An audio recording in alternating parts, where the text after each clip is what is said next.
What's happening, folks? Welcome to Throwin Stones alongside Ryan Griffin. I'm Matt Basson. If you don't know by now, you definitely should know. We talking hoops, and not just our beloved Pistons. And before we get into everything, including all the draft news, the Eastern Conference Finals, the Western Conference Finals, Max Christie news, NBA expansion, got to remind you guys to like and subscribe everywhere that you can find us. That would be Twitter, TikTok, Facebook, Instagram, full episodes on YouTube, as well as DetroitSportsNation.com. Ryan, NBA draft is still about a month away, and already like 6, 7, 8, 9 teams talking about trading their draft stock and getting out of where they want to be, where they are, and moving to somewhere else. It's crazy. We've got one of the top 4 teams talking about getting out of there. We got a team with 2 draft picks talking about getting out of there. Meanwhile, our Pistons are sitting there going, how can we get inside that top 3 pick? Yeah, there's a lot of movement that at least it's reported that teams want to happen. Whether it's Sacramento trying to move on from the 4 pick or the Blazers trying to move on from the 7 pick. I don't know that either would necessarily get the Pistons in position to get a top 3 pick. But if you can get the 4, you can get the 7. That's still something that I'm interested in doing because I want to see the Pistons have multiple swings at it. There's no guarantee the 5th pick is going to be better than whoever they take at 7.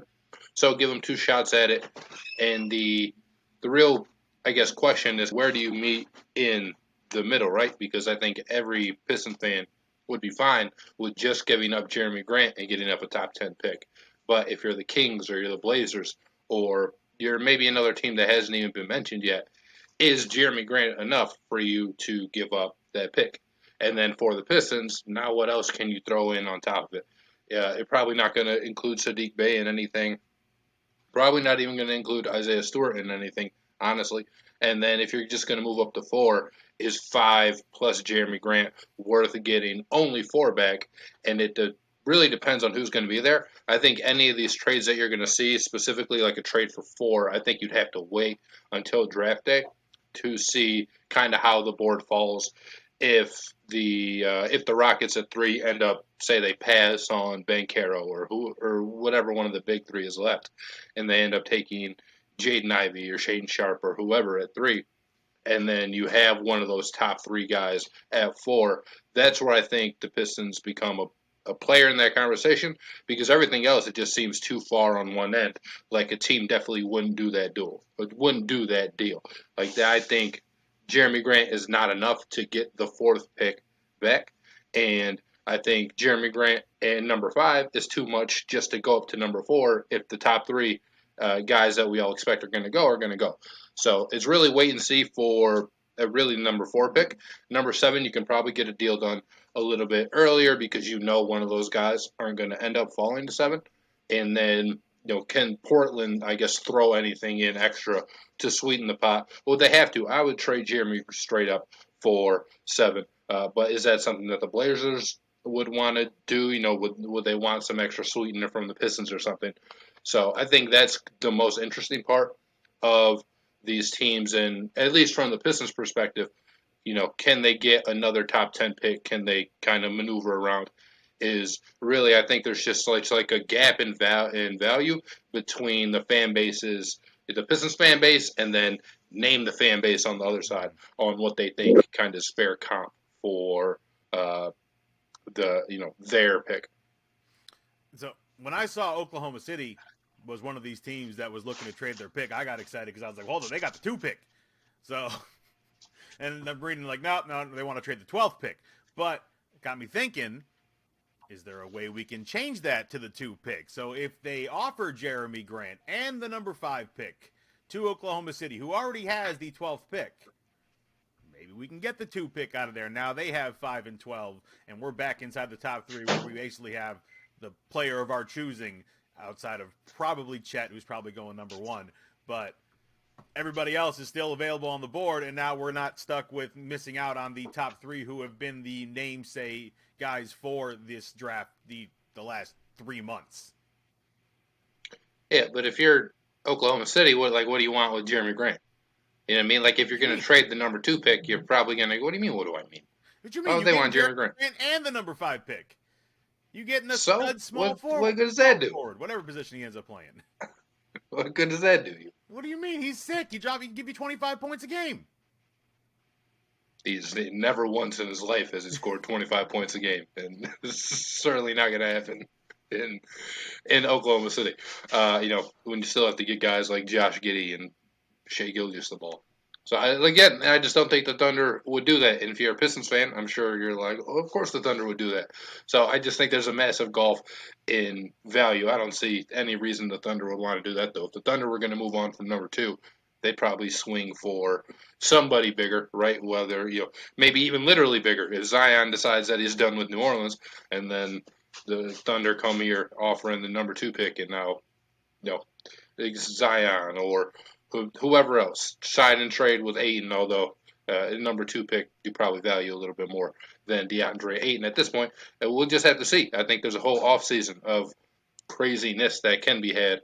And if the Thunder were looking to trade the 2 pick, then I think there's a lot bigger names they can grab than Jeremy Grant. All right, well, there's a ton of names, a ton of teams that are all involved in looking to get rid of some of their picks. Like we mentioned before, Oklahoma City looking to trade the 12th overall pick. They got that in the Paul George deal with the Clippers. You also got San Antonio, who's looking, and the 9th pick. Charlotte holding the 13th overall. They're both teams looking to trade up as well. The Spurs, the Hornets are more than willing to go after guys. We've seen it before with Pop. Minnesota holding the 19th pick, and they're looking at trying to trade up as well. There's a whole bunch of stuff of guys trying to move up. Most of them, a couple teams trying to move back. With the Kings one especially, the Kings in the 4th spot, do you think that has any effect on what the Pistons are going to end up trying to do? Do you think another team comes in and just takes the exact same player? The Kings kind of look like they're set at the position that most people think who are going to be taken at 4th. So does this affect how the Pistons go about their business? Whoever is picked at 4th will definitely affect how the Pistons go about their business, because they have the 5th pick, and it came out, reported the Pistons are looking at 4 players at number 5, and they're the 4 players most people have been talking about with Mathurin, Ivy, Sharp, and Keegan Murray. So no surprise there. Whoever the Kings pick, or whoever picks at 4, even if it's not the Kings, even if it's somebody else, that's going to eliminate one of those players off the board. You would at least think so, unless they take AJ Griffin or Jalen Duren or something like that, and they just surprise everybody.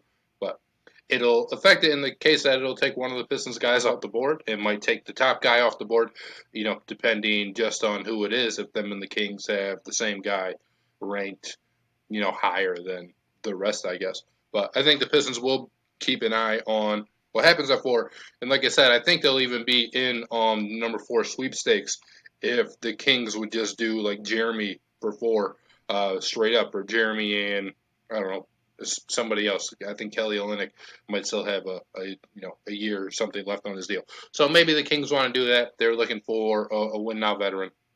So I think the Pistons will be in on it, and whatever the Kings do at 4 will have to affect them, just because really of the domino effect, in that it takes one of the guys off the board, and it affects what other teams will do behind them if somebody tries to entice the Pistons to trade down because their guy falls to number 5 or something.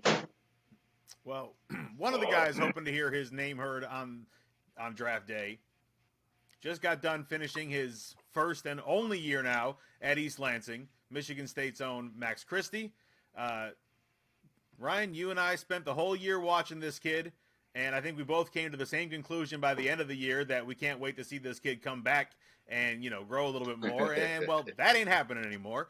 So, projected to be an end of the first round pick. One of the teams that I was hearing that might end up grabbing him already have a couple Spartans on their squad in Triple J and X. The Memphis Grizzlies. Could we get 3 Spartans on one squad, Ryan? You could. It's certainly possible. Those guys, I'm sure, would put in a good word for him, even though they never played with them. But I'm sure they've been back to the practice facility or around the team or whatever the case is. And it was a really peculiar decision, I guess, for Max Christie to stay in the NBA, stay in the NBA draft and not come back to school, when I think most people thought that he wasn't ready to make that leap yet. But the best way to get ready for the NBA, I guess, is by playing in the NBA, and he's going to get at least that opportunity. Whether he starts off in the G League, he probably will, depending on where he's picked. But then you spend all that time playing basketball anyway. You don't have to worry about going to class or homework or whatever the case is that he's doing up there in East Lansing, and he's betting on himself. I hope it works out for him. I hope he's closer to, Jaren Jackson Jr., although he was picked way higher than he is like Deontay Davis, which sounds like the type of area where Max Christie will be picked. So he's not going to have as much stock into him as Devontae Davis did. But we will obviously see. I thought he was going to come back. I was hyped for him to come back. And I think he got a bit of a bad rap at Michigan State. If I was going to guess, he probably thought the offense was going to be a little bit different, or he had a bigger role on the offense, and then saw how the year went and just like, just if I'm not if he feels like he's not going to be able to get better this next year at Michigan State because of just how I guess the offense is run, and if he doesn't feel like he utilizes his skills the best way, then go to the NBA, go to the G League, and get those reps kind of there in front of teams, in front of scouts all the time, in front of coaches all the time. It's a pretty good coach, so I really don't know. Like I said, I wished him the best. I thought again it was uh, um, I don't know. I don't want to say like a crazy decision, but it was surprising decision. Yeah, definitely surprising. And then it seemed like it was trending that way for a little bit anyway. And I still just felt like I know it's what people are saying, and he's trending in that direction, but I just couldn't. I don't see how like it helped his game or he felt like he was ready. But again, he's going to be taking this whole time playing basketball, and maybe he unlocks something these first couple years that he's probably not going to get a whole lot of playing time, and then he's able to develop and have a solid career. It feels like the G League has just kind of changed things in general. It used to be if you were getting told again and again and again you are a lottery pick, you were leaving to go to the NBA draft. And if you were beginning of the second round, maybe the end of the first round, generally if you had years of eligibility left, especially if you were a freshman or maybe even a sophomore, you thought coming back to college was a good idea. You get a little more seasoning, you build your body more, all that. And that was the way it was. That's the way life was for those coming out of college and into the NBA once you didn't have to wait so many years to do it. And now with the G League and really, the NBA really taking interest. Because when the G League was the D League, the NBA really didn't take that much interest in it. Then Gatorade got involved as a sponsor. D League becomes G League. Money gets behind it. Now you're seeing a lot more promotion for the G League than you did when it was the D League. And you're not stuck to if you are playing for the Drive, it's not only the team that's behind the Drive that can bring you up. Any NBA team has that ability. It's whatever they work out contract-wise on those two-way contracts. So it seems like this is a spot where Max will most likely end up. I'd be surprised if we're going to see him on a roster, next year, right away. Yeah. It was a surprising, decision for me as well. I thought he should have come back. It's his life, and he has every right to make the decision he wants to make. But, we saw glimpses of what he could do. Especially a little bit earlier in the season, we saw a couple of great games from him, but it never really ascended from there. And I don't know if that's Izzo and the way he runs his offense, or if that was Max and him just not taking control of the situation the way that Izzo wanted it to. I'm not in those conversations. I'm not in that locker room. But, you look at his numbers and if all you're doing is, scoreboard watching and you see this kid average 9 points a game in college, 3.5 rebounds and 1.5 assists, you're going, what the heck are you doing even trying to go to the NBA? But, what you say makes a lot of sense as well, where you are the competition level you're playing against, who you're sitting in front of, who you're playing in front of, and the ability to make that jump immediately without having to deal with being a student. If you had no interest in being a student, I don't know why you'd want to fake it. That just sounds like a really boring time to me. It's just... It is surprising, though. I really wanted him to come back to Michigan for selfish reasons as well, obviously. I wanted him to come back to Michigan State and help the Spartans win. So, but... Yeah, they'd be a way better team if he came back. Right, exactly. And just like you, I do wish him nothing but the best, and I hope we hear his name called on the first day, and I hope that he, does the right things, makes the right steps to have a good career and not be one of the many, Spartans who left when they shouldn't have and flamed out in the NBA. Yeah, all the best to Mr. Christie and praying for Michigan State's basketball team next year. Just, ooh, not looking solid right now. Doesn't sound like they're going to do anything to improve either. So, well, we got players that we got other players besides Max Christie that we watch that we have hopes for this upcoming year, and all this means is now those guys are going to get a little more PT. So, yep, a lot more PT. 9 scholarship players or something. All right.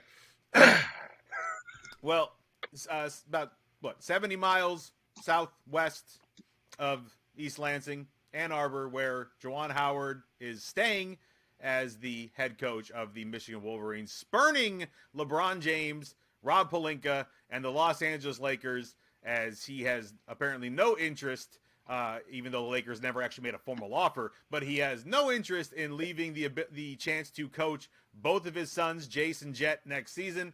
Juwan Howard staying at Michigan. The Lakers' embarrassing coaching search continues, Ryan.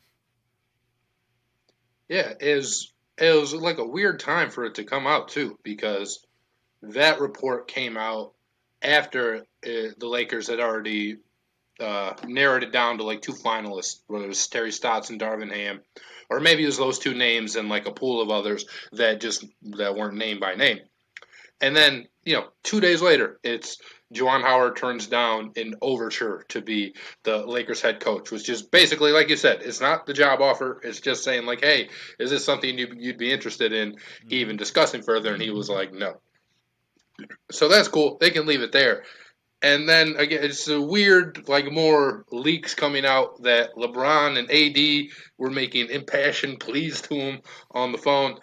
And I don't know. Like, I'm not up here to say it's not true, but like a plea. I know him and LeBron are boys.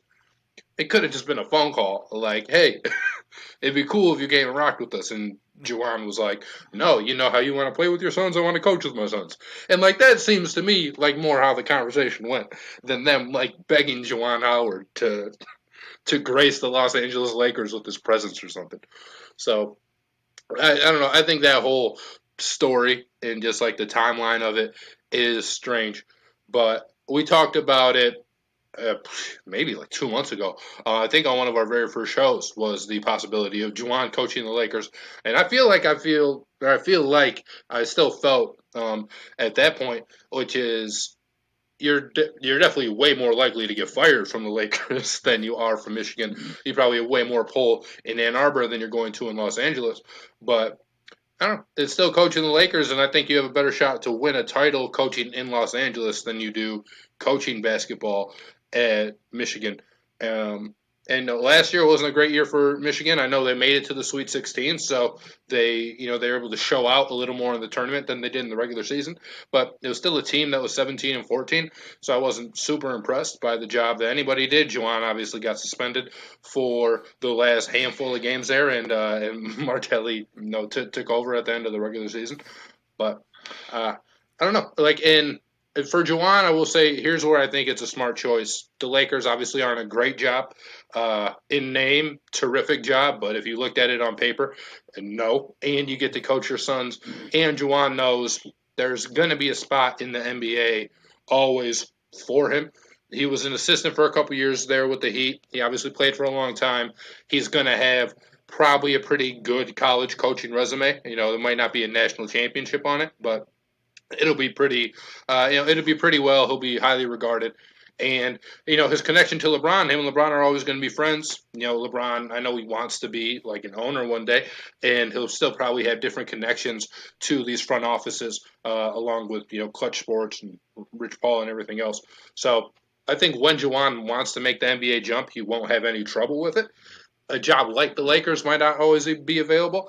And while I still think like, hey, it's the Lakers, you should at least hear him out if there was ever a time to turn down the Lakers job.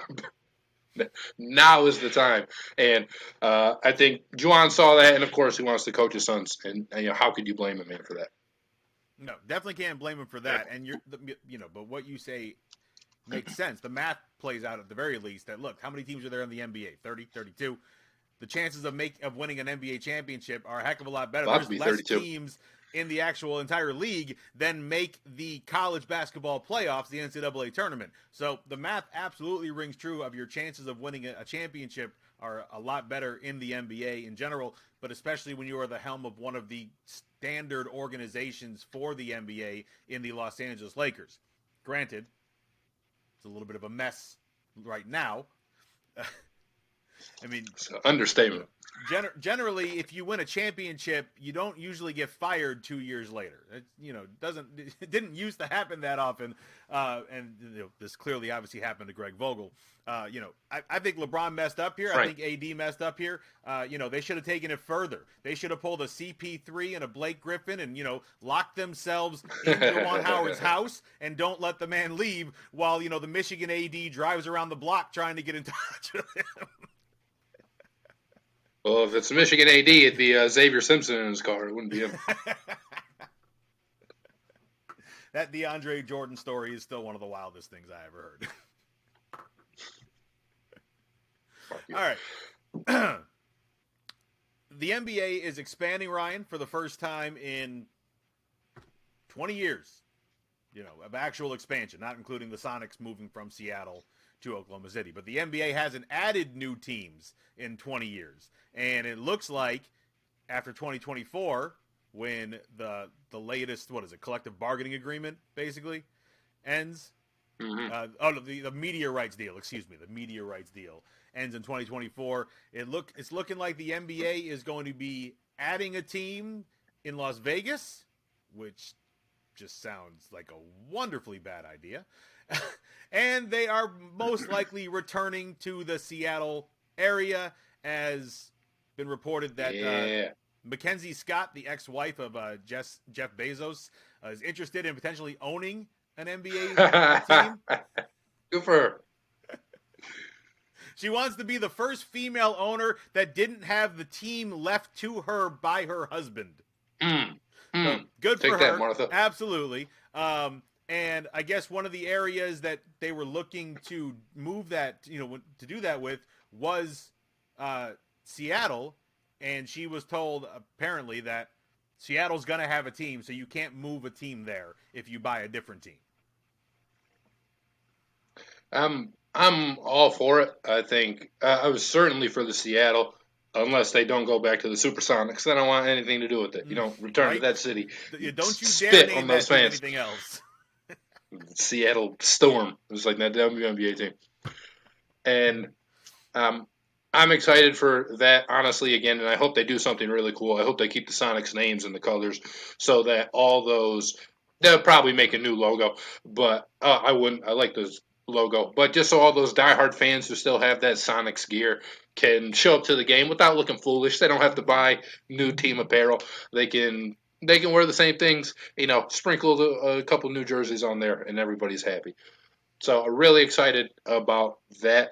And the Las Vegas team – I don't know how long until James Harden forces a way to this Las Vegas team.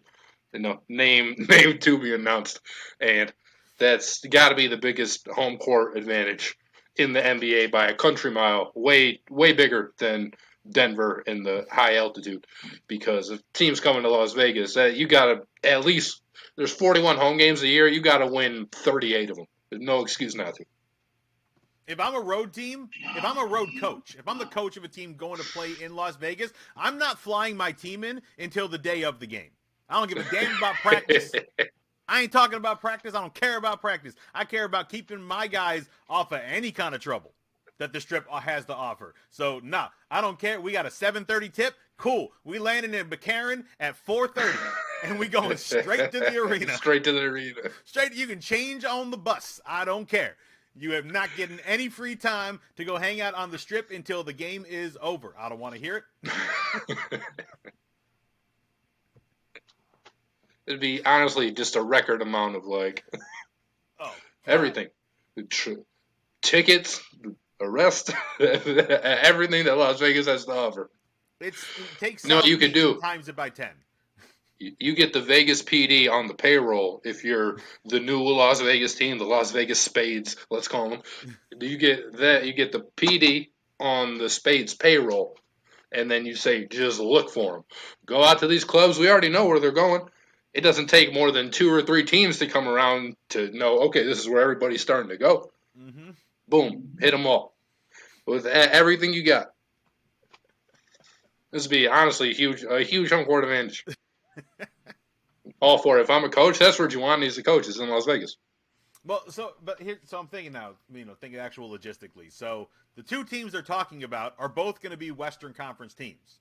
So does this mean the Minnesota Timberwolves move to the Eastern Conference?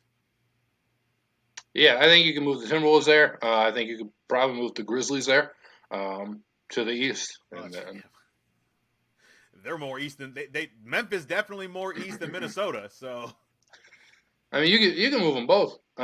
Honestly, yeah, I wouldn't see a problem with that. I don't know who else. Uh, yeah, Minnesota's only 1 hour behind us. They're in Central Time, and mm-hmm. I think Tennessee's the same time zone as us, I think or if not Central. It depends on which part of Tennessee you're in. Same thing with Kentucky and all that. Part of it's in the east, part of it's in the central. Yeah, so So they're gonna have bring them both to the east. Put the Timberwolves in the Pistons division. New rivalry. There you go. Boom. Anthony Edwards was Cade Cunningham for 15 years.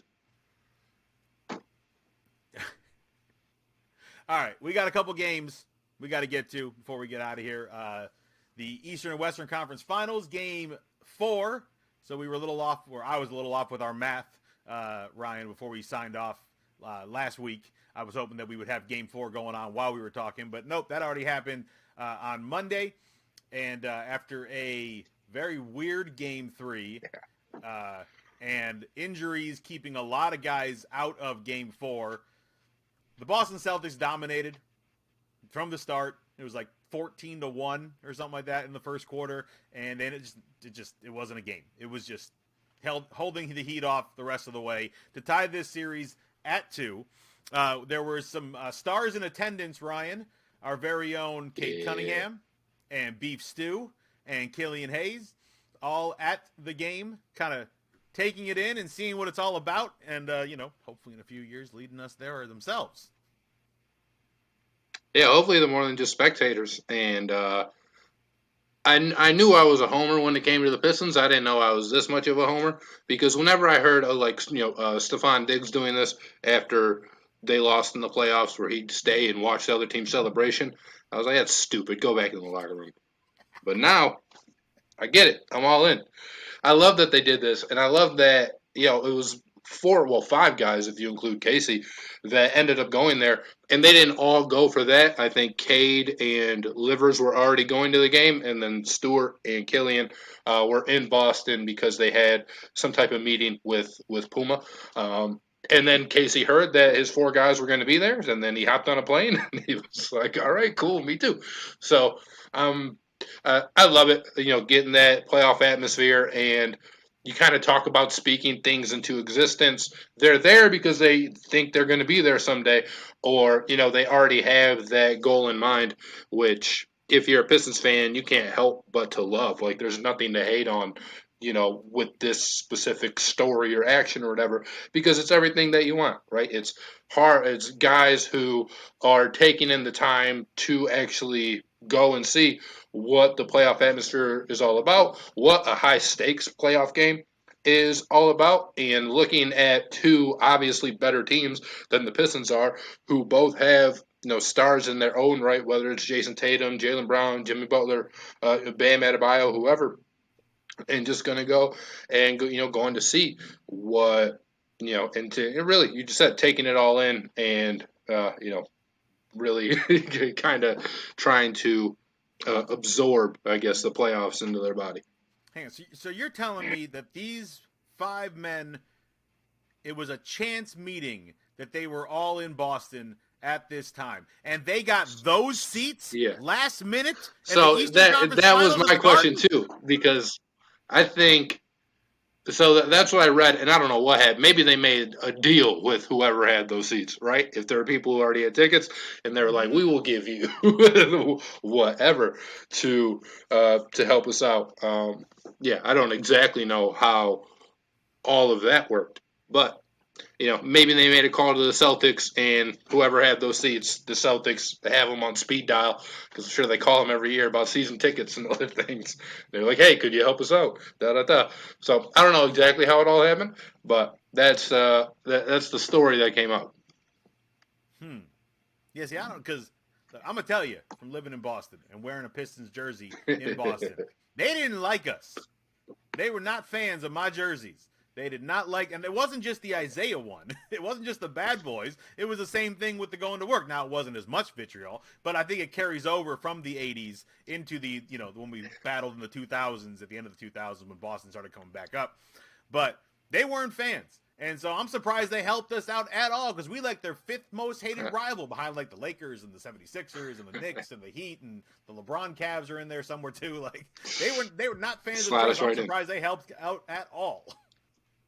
Well, there's a difference between you and I wearing a Tayshaun jersey and Cade Cunningham and Isaiah Stewart, who are millionaires going over there and asking for some favors. I think they got a little bit more uh, sway than we do. Maybe even the NBA stepped in because I saw Cade with a microphone in his hand that said ESPN. I don't know if he was interviewed on ESPN. If he was, I missed that part.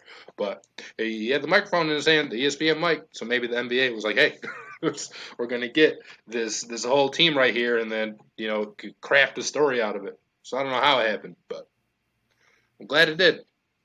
Glad Well, they're there. They didn't stick them in the Jerry bus seats in the Boston Garden. It's right behind the foul pole, essentially. well, hopefully in about 5 years they won't be able to be traveling anywhere to go watch someone else play the Eastern Conference Finals. They'll be hosting it. But let's get to the actual game itself. Ryan, what do you make of this series, man? I mean, we got blowouts and then blowouts and then blowouts and then blowouts. What are we doing in this Eastern Conference Finals? And I don't know. A lot's kind of been made of like, well, at least before last game, the Heat only won two quarters, but they were up 2 games to 1, Mm-hmm. which, like, yeah, I guess. But if you're going to lose every quarter by 3 points and then win one quarter by 20 points, like you're still probably the better team that game, at least in my opinion. And as all the games have been blowouts, there was a close game. I guess in game three, even though one team was up by 25 or 26, or maybe it was game two, and then the other team came back and was down by one. It was game three because Jason Tatum came in and ended up, Giving the blowing the game away. game in like the last 5 minutes. Yeah, when him and Marcus Smart made their Willis Reed entrances separately. Uh, I don't know. It's just tough. For a couple times the teams couldn't make shots. Last game, I know there's a huge free throw disparity as well, which I bet the Heat weren't too happy about. But sometimes teams just can't shoot. I think Game 4 was the oddest though because neither team could shoot, but Boston kept getting to the free throw line, and the Heat couldn't do anything to counter it. You said they scored 1 point. It was 14-1 at one point, and I think even more embarrassing than that, they had 1 point after like the first 8 minutes of the game. Like there's 3 minutes and change left in the first quarter, and they have 1 point to show for it. And from that point, you're probably thinking like, okay, this game is just out of reach. It's over. They're down, I think, 25 or something and a half, or maybe even just 20 and a half. Maybe it wasn't quite 25. Regardless, it was a lot of points. A lot of points to come back from, and they weren't able to do it. And the game before, Jimmy Butler went out. So I don't know. I think it's just a lot of weird nicks and bruises because even Tatum in the last game, before he came back in, uh, obviously there's a reason he went out is because he was hurt. So I don't really know what's going on and why these teams can't seem like they can play a close game with each other. Maybe it's just the defense because it's not even necessarily like in any of these games. Both teams were playing good basketball and one was just playing way better. All these games have kind of been, pretty ugly, like rock fights, and just not been a fun series to watch. So here's what the Boston side, where people are saying, that they think they're the better team, but the Celtics turn the ball over every fourth possession in game 3. Literally 25% of their possessions, they turned the ball over. And in game 1, they had, 4 of their first 6 shots blocked. They turned the ball over, 15, 20 times. The number of steals that the Heat have had in this series is ridiculous. And so it's a mix of sloppy play by Boston because neither one of their like Jaylen Brown and Jason Tatum, they're not ball handlers. Like, they can do stuff with the ball at times, but you're putting the ball in their hand in a situation where you need it in a ball handler's hand, and they're making dumb decisions, and they're turning the ball over, and they're playing sloppy. And then on the Heat side, it's either everything's clicking, games 1 and game 3, or nothing's clicking, game 2 and game 4, where injuries now playing a factor for Butler. They've been a factor for Kyle Lowry. Tyler Hero now having issues as well. But I know Butler isn't playing, but I don't care how you swing it. When your starting 5 get you 18 points in a conference finals game, there's a good chance you're losing that basketball game. So the Heat cannot do that again, and they get to go home. It's a best of 3 now. 2 of them back at their in their home court, where they're gonna try and play good basketball. I just want a game, Ryan. I want a game where both teams come to play. Give me a battle. Give me something like we saw with Memphis and Golden State. Give me something like we saw with Milwaukee and Boston. Give me a game where they come to play on the same night. Yeah, give me people that are healthy or not missing games because their babies are being born or something. I want everybody available. I want a good game. I want to see who the better team is because I feel like Boston, like you said, feel like they're the better team. I feel like most people feel like Boston is the better team, but Miami is a team that has conquered this hump before. They've made the NBA Finals, and I think they have a better coach than the Celtics do.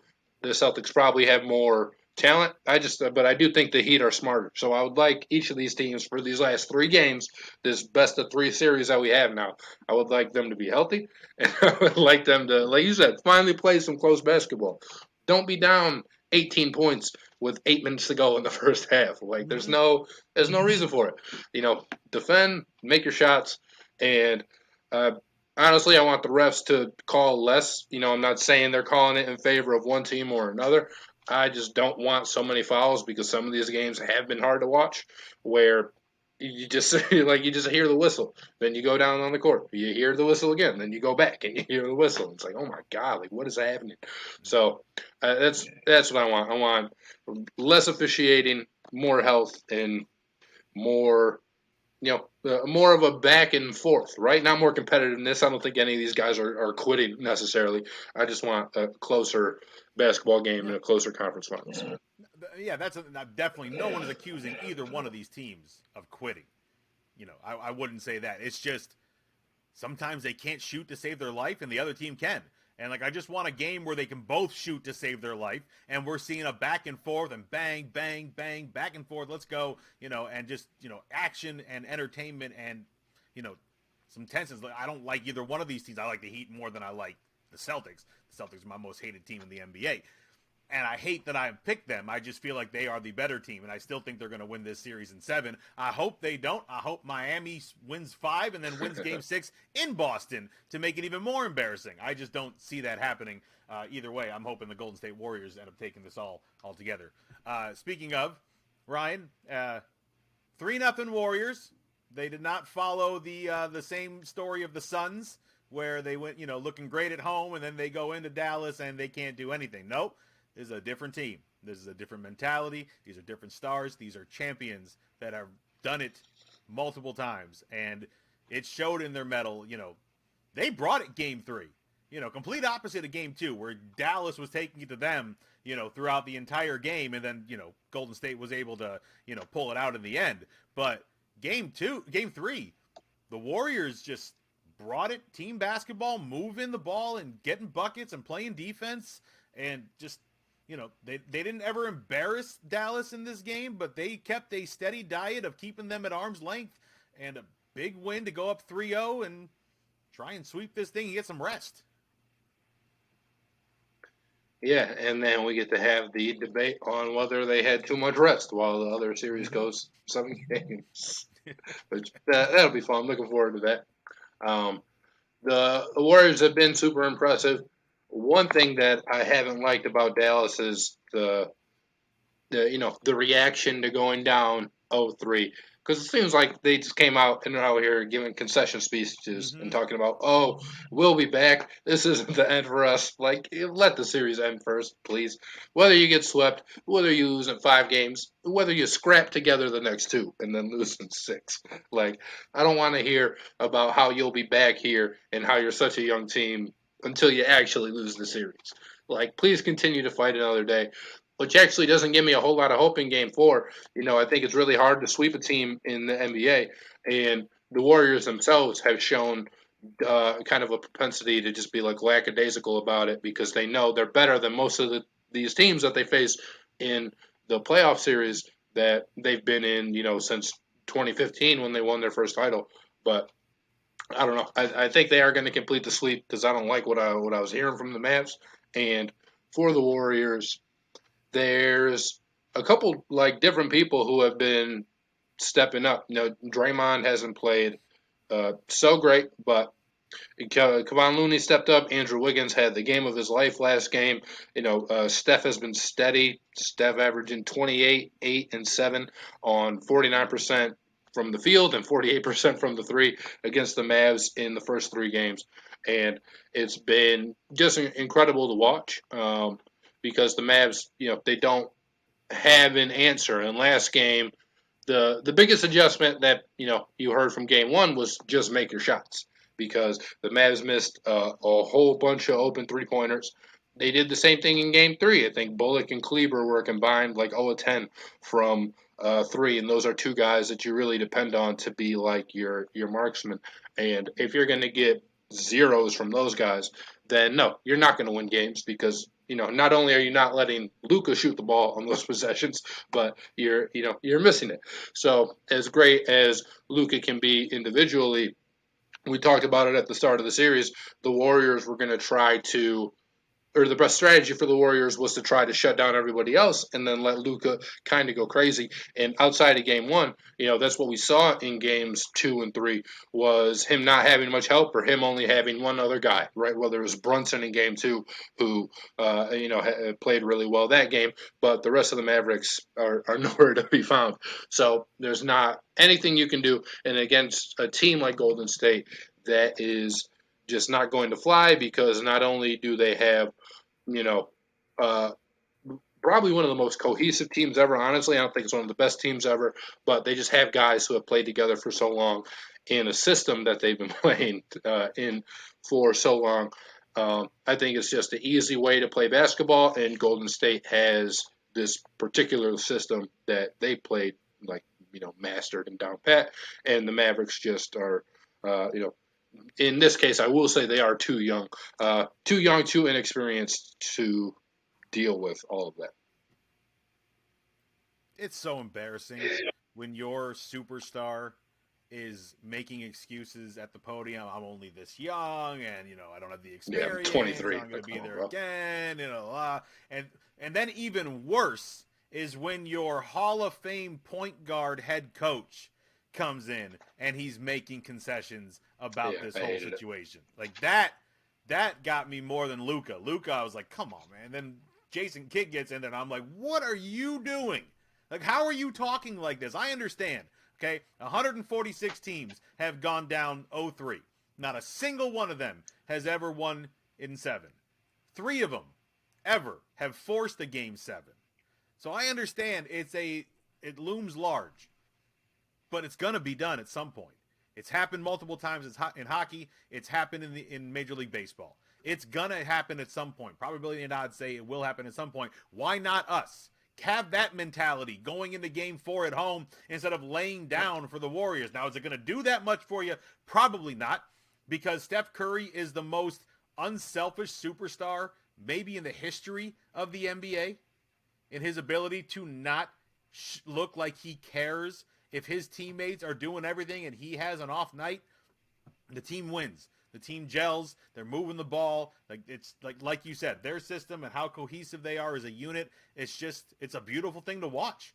And when you have a superstar like Steph Curry that, is the opposite of a Michael or a Kobe in how much he doesn't care, or I know he cares, but I'm talking about how he looks on the court, where you can't tell that he's mad at his teammates about something at all. You knew when Kobe or MJ were not happy with someone on their team. It was very obvious. With Steph, no idea. He's letting it go, and the team is just jiving and playing beautiful basketball. I want to see more from Clay. I want to see him get back to, Game 6 Clay more often. These scoreless first halves are not fun for me to watch, especially when, when I'm putting money on Clay to do something and I'm not seeing anything at halftime, makes me a little nervous. Then he gets the second half where I'm like, okay, good, he did it. But it's like, no, give me this the whole game, Clay. Come on. But this team is just, this is why I root for this team. They're fun to watch. I think they play the right way. It's an organically grown team for the most part. And they're just good at basketball, man. They're really, really good at basketball. And they're entertaining to watch while they're doing it. The Warriors are, insane. They've been doing it for a very long time, and if they hit on Moody and Kuminga, they might be doing it for even longer. And they have the luxury, like you said, of guys taking a game or a half off. I know Clay last game had 19, right, in game 3, and played pretty well. But, the game before that, again, probably like 0 points or just something where it's like, oh, like he's not doing anything tonight. But then you have Steph, you have Wiggins, you have Jordan Poole, guys who can carry the load offensively. Kevon Looney, I think he had 20 rebounds in one of these games.